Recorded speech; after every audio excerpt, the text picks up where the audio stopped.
Assalamualaikum warahmatullahi wabarakatuh. Bismillahirrahmanirrahim. Tabarakalladzi nazzalal furqana ala 'abdihi liyakuna lil 'alamin nadhira. Allahumma shalli wa sallim ala sayyidina Maulana Muhammad wa ala alihi wa sahbihi asma'in. Nama ba'du. Semua pengurus PBNU yang saya hormati, semua habaib, semua ulama yang saya hormati, wabil khusus Kiai Haji Abdul Manan, Ketua Lembaga Dakwah PBNU, yang meskipun mondoknya hanya 3 bulan ini sebetulnya problem, sehingga saya kesini ini sebetulnya tidak pernah merasa ibadah. Ini bukan dakwah, ini show dakwah. Jadi yang namanya dakwah itu ya orang-orang di kampung nggak bisa ngaji, diajarin ngaji, seperti saya di Jogja, di Rembang. Kalau ini show dakwah, dan ini ada agak kesalahan karena mondoknya hanya 3 bulan. Jadi tidak bisa bedakan mana dakwah, mana show dakwah. Ini jelas show itu. Mungkin yang benar-benar dakwah yang sekarang sedang bikin masjid di pedalaman Kalimantan, pedalaman Sulawesi, atau saudara-saudara kita yang di Korea. Saya kemarin di Korea, itu dakwah betul. Kalau ini agak-agak tontonan. Ya tapi masih bagus lah, melihat wajahnya habib ulama itu ibadah. Tapi begini ya, yang jelas saya berharap sekali, saya diundang sekali ini saja, jangan diulang. Karena mencintai ulama itu baik, tapi ngatur ulama itu dosa. Ini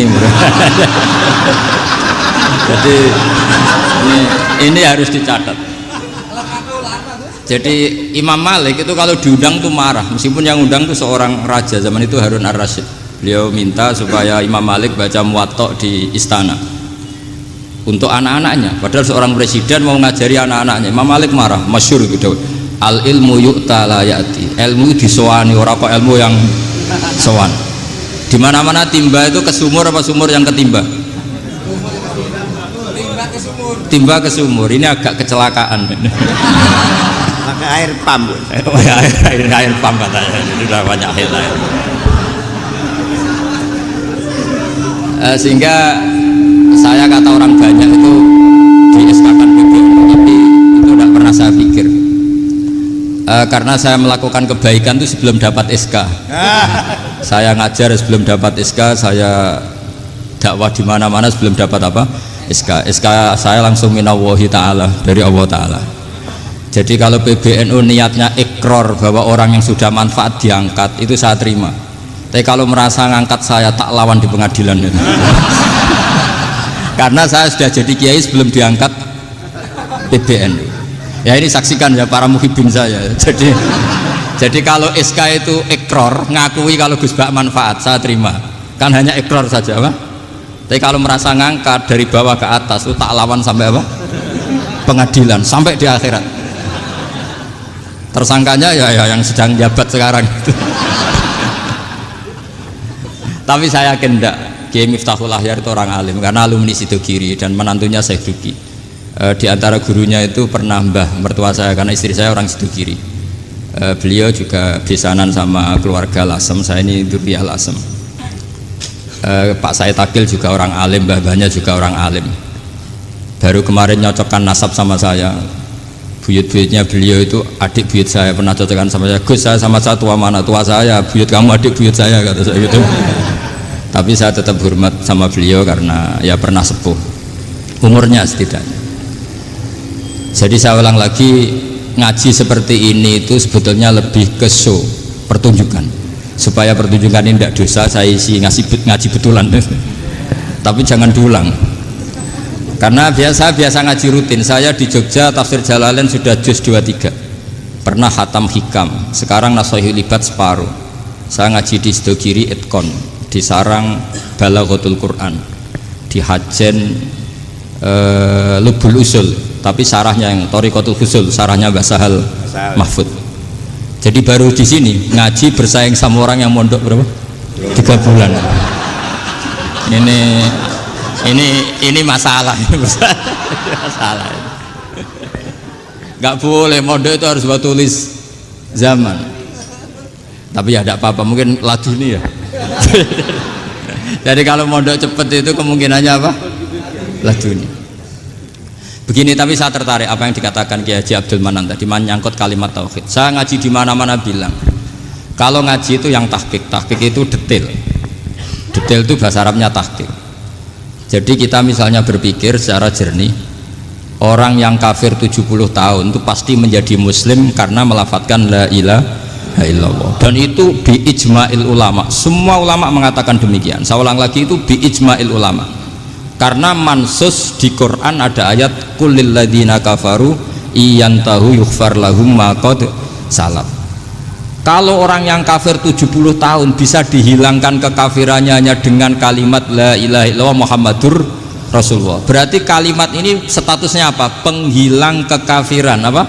Penghilang kekafiran. Lalu ada kelompok yang mengatakan gara-gara kalimat la ilaha illallah dan pegang patok nisan itu orang menjadi kafir. Ini kan jadi paradok. Lafadz yang kita statuskan sebagai penghilang kekafiran dengan lafadz yang sama orang menjadi kafir. Itu nggak ketemu nalar. Mbok nalar paling apapun tetap nggak ketemu. Kecuali tadi ya dalilnya pokok ngotot tadi. Itu memang kacau itu. Tapi alhamdulillah mereka insya Allah ya sadar. Kamu jangan bayangkan mereka tidak sadar terus, berarti kamu doanya jelek. Bisa saja mereka sudah ingin sadar, berhubung digojlok ini terus nggak jadi sadar. Jadi jangan-jangan salah kita karena sering gojlok sehingga yang mau sadar jadi tidak apa? Nggak sadar. Saya tadi jam 10 sampai setengah 2 masih ngajar di pondok saya ngajar tafsir masih di Rembang sana saya. Terus saya ke Semarang Delalah Muyassar. Ya mungkin agak-agak keramat, jadi tetap jam 3:15 saya bisa ketemu Habib Umar Hafid. Saya beberapa menit ya diskusi tentang manhaj beliau, dan kebetulan saya sering belajar kitab beliau sama alumni Darul Mustafa. Meskipun saya tidak pernah ke sana, tapi saya tahu betul mazhab beliau karena al arwah junudun apa mujannada. Begini, saya sering dingendikani Mbah Mun, politik tidak jelas itu bagian dari kejelasan. Ini yang perlu dicatat. Jadi politik tidak jelas itu bagian dari apa? Kejelasan. Misalnya begini, siapa yang mengira Khalid bin Walid yang sangat musuhi Rasulullah, dia panglima orang kafir ketika ngalahkan Rasulullah di perang Uhud, akhirnya Khalid bin Walid masuk apa? Islam. Begitu juga Wahsy, qatilu ahabbin nasi ila Rasulillah, pembunuh Said Hamzah, akhirnya juga masuk Islam. Begitu juga Abu Sufyan, dia pemimpin besar kafir Mekah ketika perang Badar, ketika perang Khandaq, akhirnya juga Islam dan menjadi mertua Rasulullah Shallallahu Alaihi Wasallam. Dari fakta ini kemudian banyak ulama alim yang ngambil sikap itu ya coro Jawa itu anggang-anggang itu gak tegas, tapi gak tegas dari rumusan ilmu yang detail. Saya ulang lagi, gak tegas tapi dari rumusan ilmu yang apa?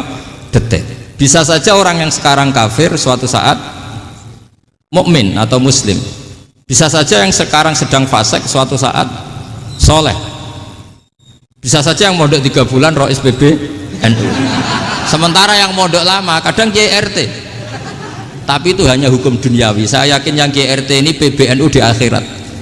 Karena mondoknya lebih apa? Lama. Itu tak jamin. Saya juga berencana mimpin itu di akhirat saja, bukan di dunia. Makanya saya mohon SK itu berakhir muktamar mendatang, karena saya sudah kiai sebelum diangkat.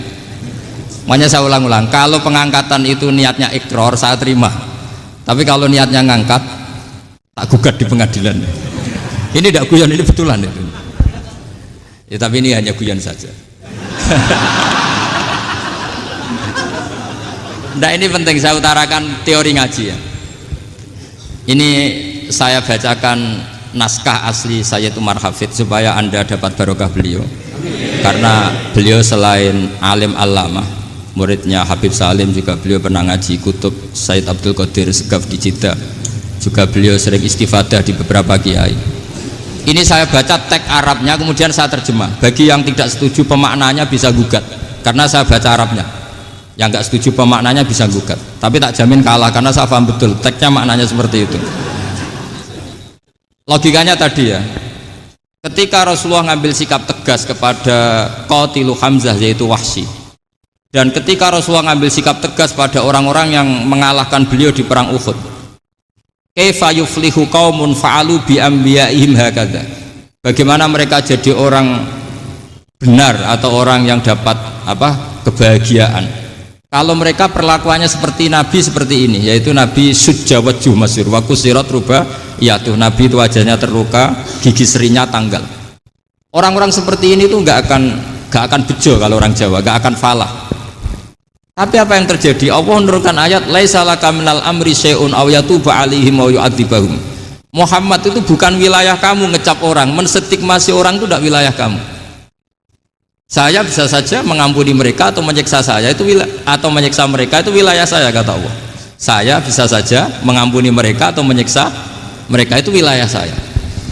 Sehingga akhirnya apa? Rasulullah tidak ngambil sikap yang mungkin orang lain mengatakan itu tidak tegas, tapi itu kearifan. Betul, akhirnya Wahsy malah masuk Islam. Khalid bin Walid panglimanya juga masuk Islam. Dan beberapa orang kafir juga masuk Islam, termasuk mimbenihim, ketuanya yaitu Abu Sufyan. Ini penting saya utarakan. Makanya ini saya baca pembenaran dari konstruksi pikiran tadi. Nah ini supaya khas. Ini khasnya orang mondok 10 tahun nih. Jadi ini tak baca ini. Nah, biar jelas ini nanti tagnya persis ya, tidak saya rubah. Ini di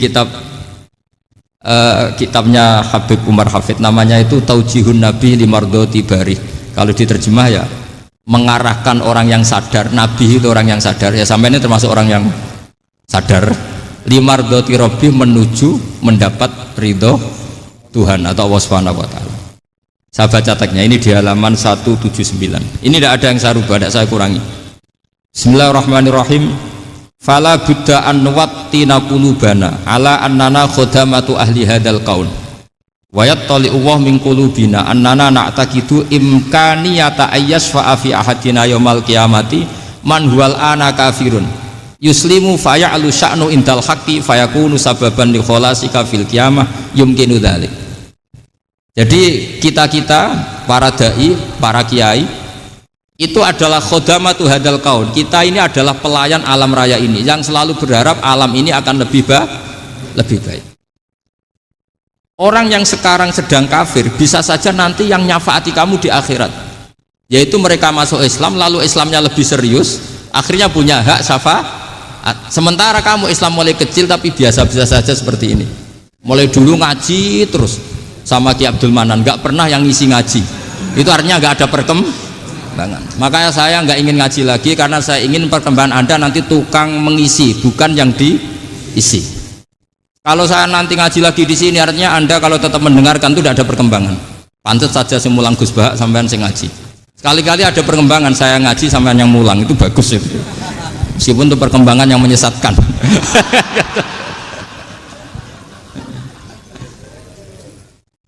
Ini penting saya utarakan. Ini dawuhnya Said Umar ya. Orang yang sekarang sedang kafir bisa saja orang ini nanti nyafaati kamu, yaitu beliau orang ini Islam, kemudian Islamnya serius, maka punya hak syafaat. Sementara kamu Islamnya biasa-biasa saja. Itu masyhur kayak Sayyidina Umar.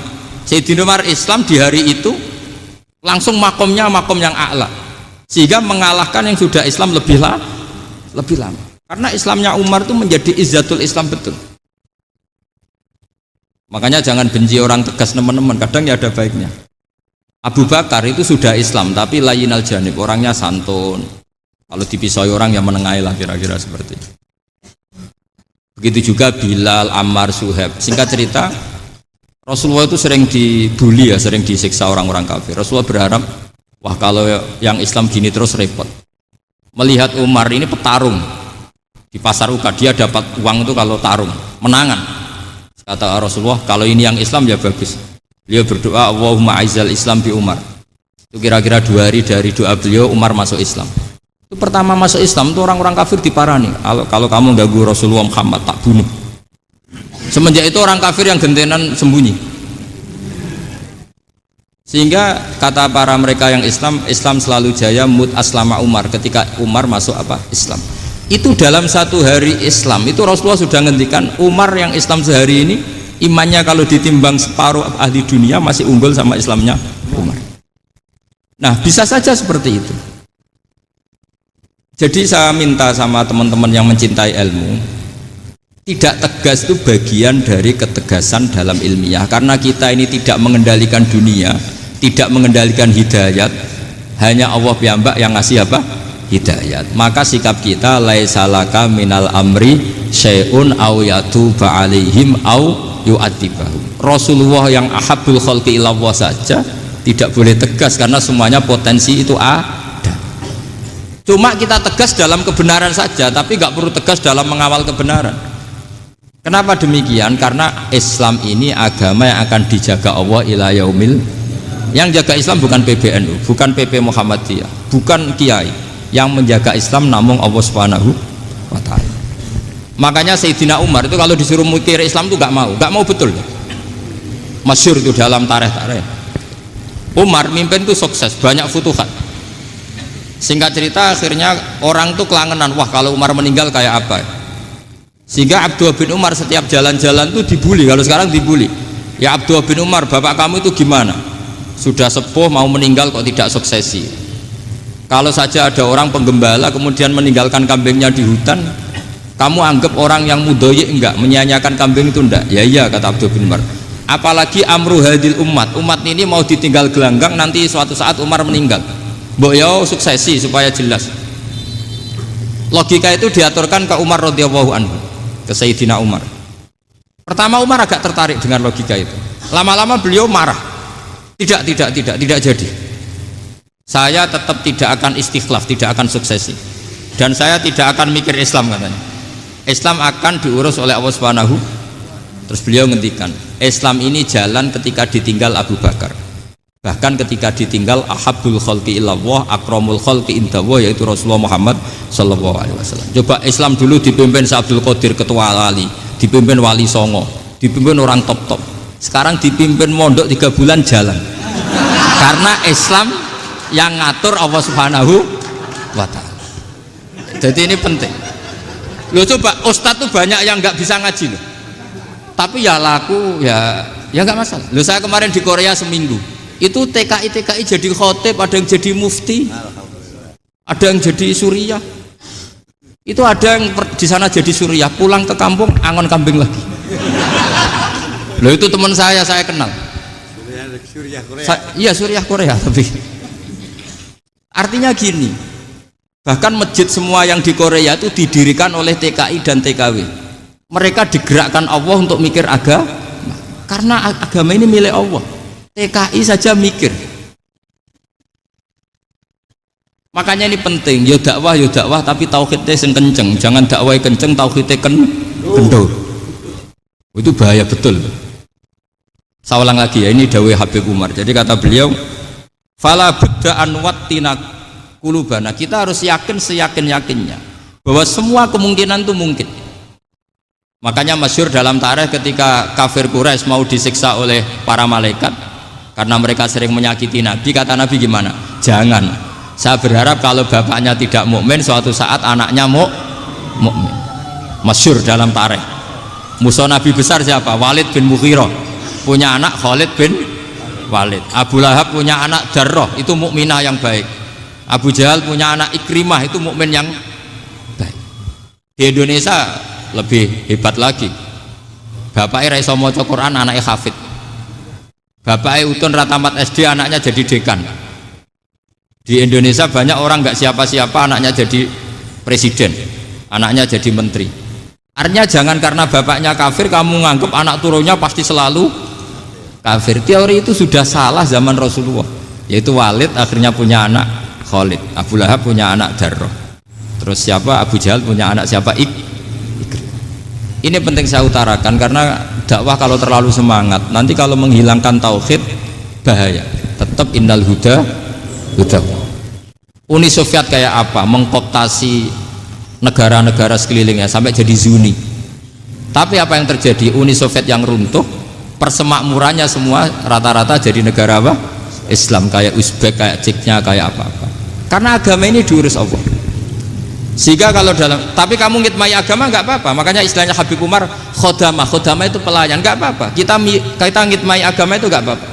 Dengan ngitmai terus mikir nggak apa-apa.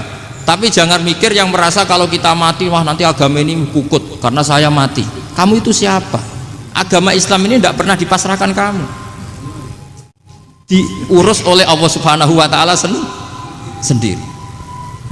Sehingga ketika Wali Songo meninggal, agama ini tambah kuat sampai sekarang. Kecil saya itu kalau pengajian susahnya bukan main, harus izin sana sini. Sekarang setiap pengajian polseknya datang, polresnya datang, nggak ada intel, nggak ada apa. Padahal kiai dulu sama kiai sekarang itu kira-kira alim mana? Raden kiai dulu. Mbah Hasyim Asy'ari itu ngarang kitab sampai dibaca di Yaman. Saya sering baca juga kitab beliau, Risalatu Ahli Sunnah wal Jamaah. Kiai sekarang mau terjemah aja kadang salah memahami. Tapi ya Islam tetap jalan karena Islam ini dikawal, dijaga oleh Allah Subhanahu wa taala. Maka kalau dalam cerita tarikh sirahnya Ibnu Ishaq itu, tauhid itu penting. Beliau cerita begini. Sayyid Abdullah itu namanya Abdullah bin Abdul Muthalib. Kita tahu kenangannya Rasulullah terbanyak itu bukan dengan Sayyid Abdullah tapi dengan Sayyid Abdul Muthalib, dengan mbahnya. Karena Nabi itu mulai kecil dirawat oleh siapa? Mbahnya. Yaitu yang disebut Nabi ketika 2 bulan kan abahnya sudah meninggal. Ya saya baca ya, pakai bahasa Arab biar jadi bid'ah. Nanti kalau bahasa Indonesia ada bid'ah. Tidak betul. Diba atau berjanji sebenarnya itu kitab sejarah, berhubung dibaca bahasa Arab terus kayak mantra. Terus yang belakang mau nyenggai soleh aleh, sehingga kubu sebelah bilang tuh khurafat dan bid'ah. Coba diterjemah ini, coba nanti saya baca bahasa Arab. Walamma tamma min hamli syahroni ala masyuril aqwalil marwiyatu fiya bil madinati abuhu abdullah wa kana qad istaza bi aqwalihi bani adi minat taifatin najariyah wa makatha syahron saqiman yu'anu nasukmahu wasyaqwa. Terus di pojok sana bilang soleh aleh, pasti kubu sebelah yang liwat, wah itu khurafat bid'ah karena dianggap mantra. Padahal artinya coba sampean baca bahasa Indonesia. Ketika hamil Rasulullah umur 2 bulan, abahnya meninggal di kota Abwa. Kota Abwa adalah kota keluarga besar ibunya Sayyid Abdullah. Kebetulan pas ke sana beliau sakit sampai 1 bulan dirawat. Bid'ahnya di mana kalau diterjemah? Wong itu kitab tarikh. Makanya saya nggak tahu yang membidah-bidahkan tiba itu karena tadi. Tapi sampean juga ikut salah karena nyenggai sholawat tantok itu. Jadi makanya saya bilang tadi kalau bahasa Arab bid'ah, kalau sudah terjemah bid'ah karena kelihatan kalau itu hanya kitab tarikh. Loh, coba bid'ahnya di mana? Wa ba'du fa'aqulu wa Muhammad bin Abdullah bin Abdul Muthalib bin Hasyim. Itu kalau diterjemahkan, kamu harus tahu siapa nama Muhammad. Muhammad punya abah siapa? Rasulullah Muhammad Abdullah. Punya abah siapa? Abdul Mut. Punya abah siapa? Hasyim. Coba baca gitu di kubu sebelah. Oh iya mesti gitu. Berhubung kok baca bahasa Arab. Wa ba'du faqul wa Muhammad bin Abdullah bin Abdul Muthalib bin Hasyim. Jadi itu hanya salah baca saja itu. Maksudnya salah yang hukumi, bukan salah yang baca, salah yang apa? Hukumi. Sayyid Abdullah ini orang yang tauhidnya sangat kuat. Sayyid Abdul Muthalib lebih kuat lagi. Saya cerita sedikit betapa pentingnya tauhid. Ketika pasukan Abraha bawa pasukan gajah mau menyerang apa? Ka'bah. Itu sebelum menyerang itu semua aset-aset milik orang kafir Quraisy, milik orang Quraisy lah. Itu ditawan, diambil. Termasuk milik Sayyid Abdul Muthalib, milik Abdul Muthalib. Terus ketika mau masuk Ka'bah, mau masuk Mekah, kata Abraha, man sayyidu hadal wadi, siapa yang kamu tuakan, yang kamu pertuan di sini? Oh, Abdul Muthalib. Abdul Muthalib itu dipanggil, itu auranya luar biasa. Abraha yang di tempat perkemahannya itu harus duduk di atas karena dia raja, itu duduk di atas gak berani, saking wibawanya Abdul Muthalib. Ini mbahnya Rasulullah. Akhirnya Abraha bilang gini, saya duduk di bawah tidak mungkin karena saya raja, kamu duduk jejer saya tidak mungkin karena nanti umat saya kecewa karena raja kok disaingin gitu. Ya sudah, sambil berdiri-diri kita ngomong. Akhirnya Sayyid Abdul Muthalib tadi Diomongin gini, saya itu tidak ingin merusak orang-orang Mekah, orang-orang Quraisy. Saya hanya kecewa punya tempat ibadah dikencingi, diberakin sehingga saya mau merubuhkan Ka'bah. Tapi dengan damai, nggak ada perang. Apa jawabnya Abdul Muthalib? Lucu. Nggak apa-apa, Ka'bah kamu robohkan silakan, nggak apa-apa. Yang penting unta saya yang kamu sita kembalikan. Harta saya yang 100 unta kamu sita kamu kembalikan. Itu Abraha kagetnya bukan main. Kaget karena kamu itu pemimpin apa? Tadi saya hormat kamu karena kamu tak anggap orang hebat. Hadhil Ka'bah dinu abaika, ini Ka'bah itu agama kamu. Pas saya hancurkan kok kamu tenang-tenang saja. Padahal pas mau saya hancurkan kamu tenang-tenang saja, malah tanya unta kamu itu gimana? Apa jawabnya Abdul Muthalib? Inna lihadal baiti robban hamahu. Sebab Ka'bah itu ada yang punya dan pasti akan melindungi Ka'bah. Tapi kalau unta itu milik saya, ini urusan saya, ini unta. Jadi inna lihadal baiti robban hamahu itu tidak milik saya, itu ada yang punya. Ya sudah, biar yang punya aja yang jaga, itu tidak urusan saya. Akhirnya unta dikembalikan, aman deh, Untung double. terus akhirnya dia ke Ka'bah. Fa'akhudha bi halaqatil bab, karena dulu apa itu halaqatil bab, karena dulu itu yang dipakai apa itu pegangan itu bentuknya apa, bulat, makanya diistilahkan halaqah apa, bulat. Kalau sekarang halaqah ilmiah itu seminar. Tidak. Halakot itu buruhi lain lagi. Lagi ya. Pegang terus bilang gini, kata Abdul Muthalib, ya Allah, Ka'bah ini mau dihancurkan oleh Abraha, Ka'bah ini milik kamu. Saya mau ke gunung, mau melihat apa yang kau lakukan terhadap orang yang mau merusak Ka'bah. Terus Abdul Muthalib bilang ke umatnya, wa ya qaumi, ayo kita ke gunung melihat ma fa'ala rabbuna, apa yang akan dilakukan Tuhan kita terhadap orang yang mau menghancurkan Ka'bah. Jadi santai saja, santai. Terus Abdul Muthalib naik gunung sama orang-orang Quraisy. Abraha datang mau merusak Ka'bah, terus terjadi alam taro kaifa fa'ala rabbuka bi ashabil fil. Itu melihat, dan betul Ka'bah dijaga Allah. Islam juga gitu. Ketika Islam dikooptasi Uni Soviet, semua ulama, semua wali perasaannya hanya nunggu kehancuran Uni Soviet, karena pasti agama ini dijaga Allah. Saya setiap sholat, setiap munajat, ketika baca Rabbana lakal hamdu bil samawati wa mil'ul ardi, dulu saya iskal itu janggal. Ya Allah, engkau zat yang layak dipuji, yang pujian itu memenuhi langit dan bumi. Pikiran saya, kalau bumi ateis itu mujinya kayak apa? Tapi Masya Allah, ketika saya datang di Korea, bumi ateis, ternyata di sana banyak masjid, banyak tasbih, bahkan ada sakduna di sana. Karena Allah sudah ngendikan lakal hamdu mil'us samawati wa mil'ul ardi. Dan sekarang nyata, semua bumi ateis, bumi apa saja, ada tasbihnya, ada tahmidnya. Makanya sadaqallahul adzim ketika ngendikan sanurihim ayatina fil afaq walladzi arsala rasulahu bil huda dinil haqqi liyuzhirahu 'alad dini kulli. Makanya saya mohon sekali bahwa agama ini harus kamu khidmah, tapi enggak boleh kamu pikir. Atau dibaliklah, khidmah maka memikir. Tapi tidak usah GR bahwa agama ini diserahkan sampean. Saya juga agak ridho. Agama kok diurus orang-orang kayak gini, kayak apa nasibnya? Jadi ini penting, karena rata-rata kiai alim itu tidak jelas. Terus oleh orang-orang yang nggak pernah ngaji itu, wah ini nggak jelas, nggak tegas. Islam itu harus tegas. Maksudnya tegas itu kayak apa? Tegas itu di wilayah kita. Kalau istri kamu mau diperkosa orang itu boleh tegas, itu wilayah kamu. Tapi kalau hidayat itu wilayahnya Allah Subhanahu wa Ta'ala, kita tidak pernah tahu. Bahkan yang sudah Islam saja, nyuwun sewu, itu nggak ada jaminan mati husnul. Kita tahu dalam sejarah Sa'labah itu dapat gelar hamamatul masjid, merpatinya masjid. Tapi kita tahu akhirnya Sa'labah itu apa? Su'ul khotimah. Sampai dalam Islam selalu diajarkan ya muqallibal qulub tsabbit qalbi ala din.